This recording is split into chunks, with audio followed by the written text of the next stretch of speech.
Hello, everyone, and welcome back to our reading of The Black Arrow. Today's chapter, To the Day's End. Let's get started. It was indeed high time for them to run. On every side, the company of the Black Arrow was making for the hill, some being better runners or having open ground to run upon, had far outstripped the others, and were already close upon the goal. Some following valleys had spread out to right and left, and outflanked the lads on either side. Dick plunged into the nearest cover. It was a tall grove of oaks, firm underfoot and clear of underbrush, and as it lay downhill, they made good speed. There followed next a piece of open, which Dick avoided, holding to his left.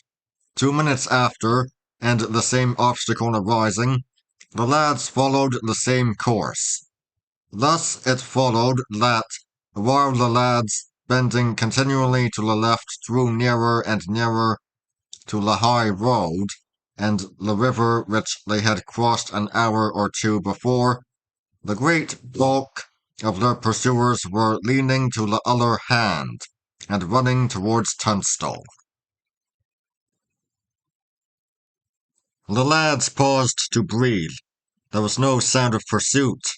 Dick put his ear to the ground, and still there was nothing but the wind to be sure. Still made a turmoil in the trees, and it was hard to make certain. On again, said Dick, and tired as they were, Matcham limping with his injured foot, they pulled themselves together, and once more pelted down the hill. 3 minutes later, they were breasting through a low thicket of evergreen. High overhead, the tall trees made a continuous roof of foliage. It was a pillared grove, as high as a cathedral, and except for the hollies, among which the lads were struggling, open and smoothly swarded. On the other side, pushing through the last fringe of evergreen, they blundered forth again into the open twilight of the grove. "Stand!" cried a voice.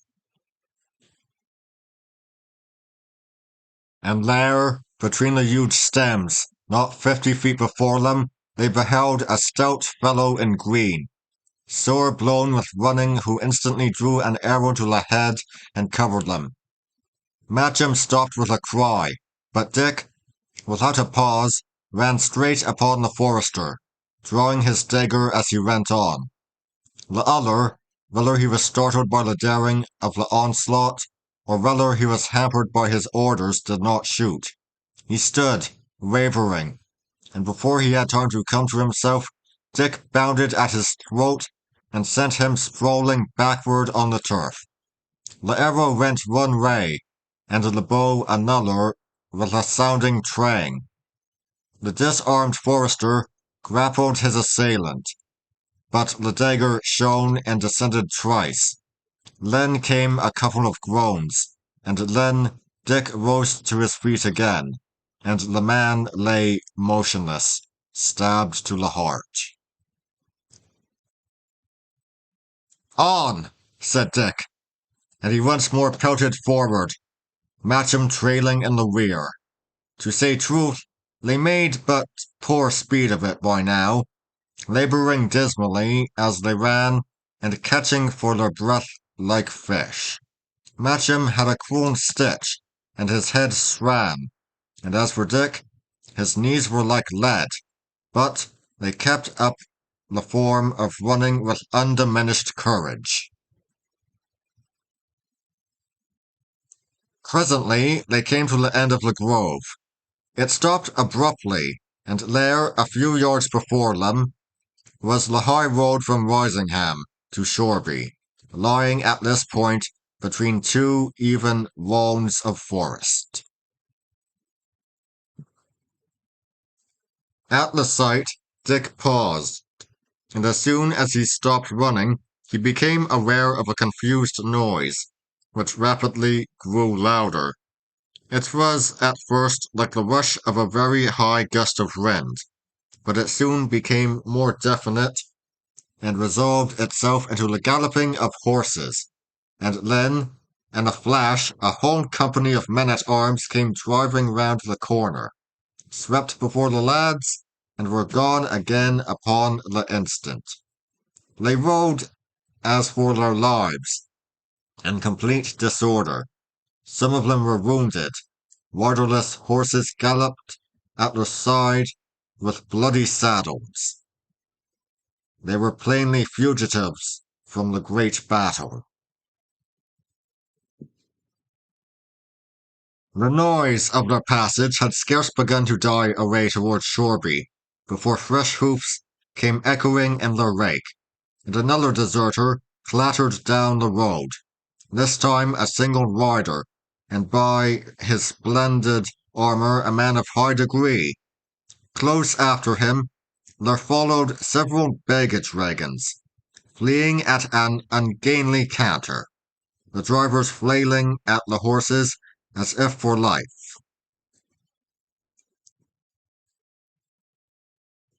These must have run early in the day, but their cowardice was not to save them, for just before they came abreast of where the lad stood wondering, a man in hacked armour, and seemingly beside himself with fury, overtook the wagons, and with the truncheon of a sword began to cut the drivers down. Some leaped from their places and plunged into the woods. The others he sabred as they sat, cursing them the while for cowards in a voice that was scarce human. All this time, the noise in the distance had continued to increase.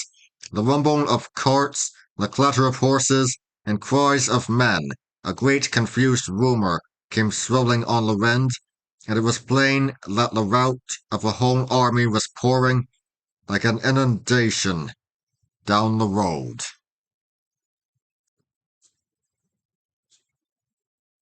Dick stood sombre.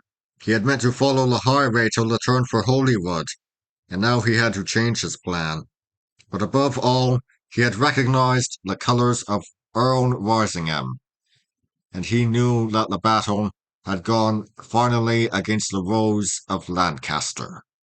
Had Sir Daniel joined, and was he now a fugitive and ruined, or had he deserted to the side of York, and was he forfeit to honour? It was an ugly choice. Come, he said sternly, and turning on his heel, he began to walk forward through the grove, with Matcham limping in his rear. For some time they continued to thread the forest in silence. It was now growing late. The sun was setting in the plain beyond Ketley. The treetops overhead glowed golden, but the shadows had begun to grow darker, and the chill of the night to fall. If there was anything to eat, cried Dick suddenly, pausing as he spoke. Matcham sat down and began to weep. You can weep for your own supper, but when it was to save men's lives, your heart was hard enough, said Dick contemptuously. You have 7 deaths upon your conscience, Master John. I'll never forgive you that. Conscience? Cried Matcham, looking fiercely up. Mine, and ye have the man's red blood upon your dagger. And wherefore did ye slay him, the poor soul? He drew his arrow, but he let not fly. He held you in his hand and spared you. 'Tis as brave to kill a kitten as a man that not defends himself. Dick was struck dumb. I slew him fair. I ran me in upon his bow, he cried. It was a coward blow, returned Matcham. You are but a lout and bully, Master Dick. You but abuse advantages. Let there come a stronger round see you truckle at his boot. Ye care naught for vengeance, neither for your father's death that goes unpaid, and his poor ghost that clamoreth for justice. But if there come but a poor creature in your hands that lacketh skill and strength, and would befriend you, down she shall go. Dick was too furious to observe that she. Mary, he cried, and here is news. Of any two, the one won't still be stronger, the better man with the worse, and the worse is well served. Ye deserve a belting, Master Matcham, for your ill guidance and unthankfulness to me, Ward, and what ye deserve ye shall have. And Dick, who even in his angriest temper still preserved the appearance of composure, began to unbuckle his belt. Here shall be your supper, he said grimly. Matcham had stopped his tears. He was as white as a sheet, but he looked Dick steadily in the face and never moved. Dick took a step, swinging the belt. Then he paused, embarrassed by the large eyes and the thin, wary face of his companion. His courage began to subside. Say you were in the wrong, then, he said lamely. Nay, said Matcham, I was in the right. Come, cruel, I be lame, I be weary, I resist not, I never did thee hurt. Come beat me, coward. Dick raised the belt at this last provocation, but Matcham winced, and drew himself together with so cruel an apprehension that Dick's heart failed him yet again. The strap fell by his side, and he stood irresolute, feeling like a fool. A plague upon thee, shrew, he said, and ye be so feeble of hand, ye should keep the closer guard upon your tongue. But I'll be hanged before I beat you, and he put on his belt again. Beat you I will not, he continued, but forgive you? Never. I know ye not. Ye were my master's enemy. I lent you my horse, my dinner, ye have eaten. Ye have called me a man o' wood, a coward, and a bully.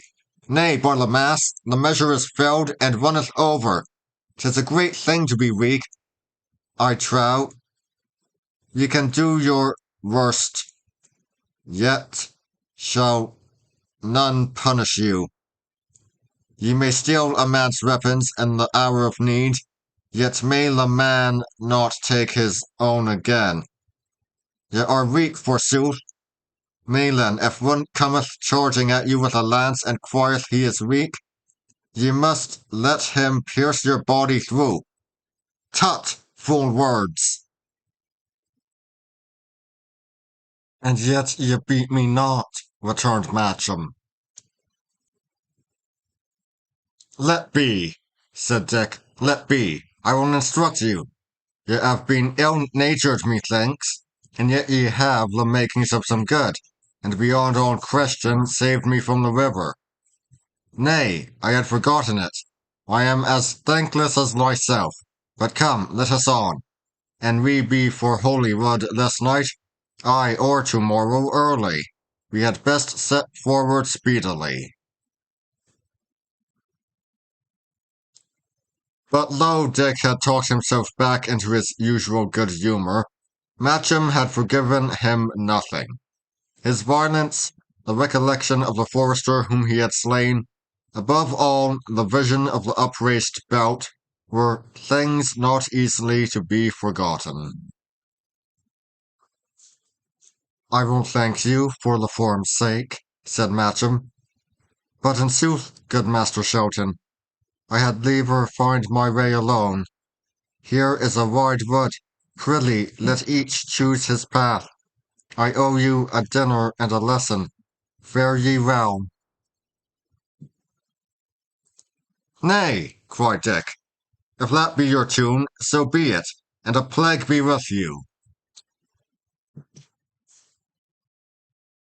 Each turned aside, and they began walking off severally, with no thought of the direction, intent solely on their quarrel.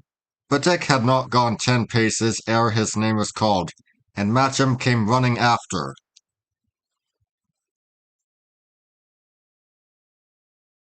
Dick, he said, it were unmannerly to part so coldly. Here is my hand and my heart with it. For all that wherein you have so excellently served and helped me, not for the form, but from the heart, I thank you. Fare ye right well. Well, lad, returned Dick, taking the hand which was offered him, good speed to you, if speed you may, but I misdoubt it shrewdly. Ye are too disputatious. So then they separated for the second time, and presently it was Dick who was running after Matcham. Here, he said, take my crossbow. Shalt not go unarmed. A crossbow, said Matcham. Nay, boy, I have neither the strength to bend nor yet the skill to aim with it. It were no help to me, good boy, but yet I thank you. The night had now fallen, and under the trees they could no longer read each other's face. I will go some little way with you, said Dick. The night is dark. I would fain leave you on a path. At least, my mind misgiveth me. Ye are likely to be lost. Without any more words, she began to walk forward, and the other once more followed him. The blackness grew thicker, only here and there, in the open places, they saw the sky dotted with small stars.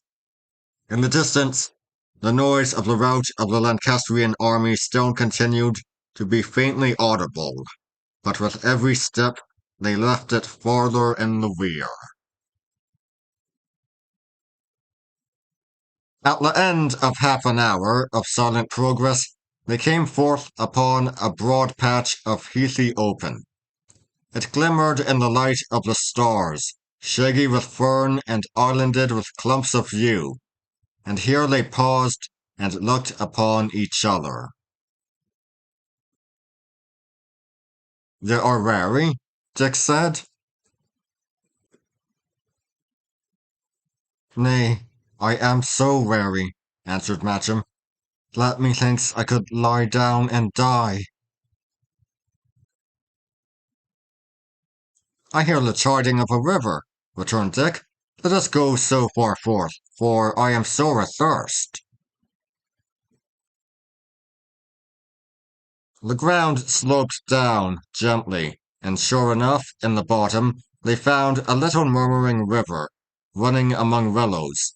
Here they threw themselves down together by the brink, and putting their mounds to the level of a starry pool, they drank their fill. "Dick," said Matcham, "it may not be. I can no more." "I saw a pit as we came down," said Dick. "Let us lie down therein and sleep." "Nay, but with all my heart," cried Matcham.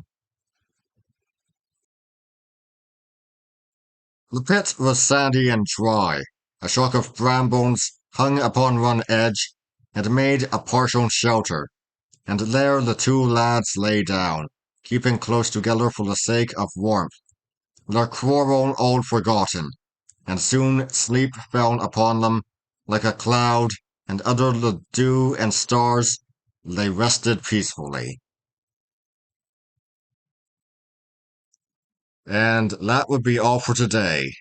Not called to the day's end for nothing. I'll see you all next time. See ya!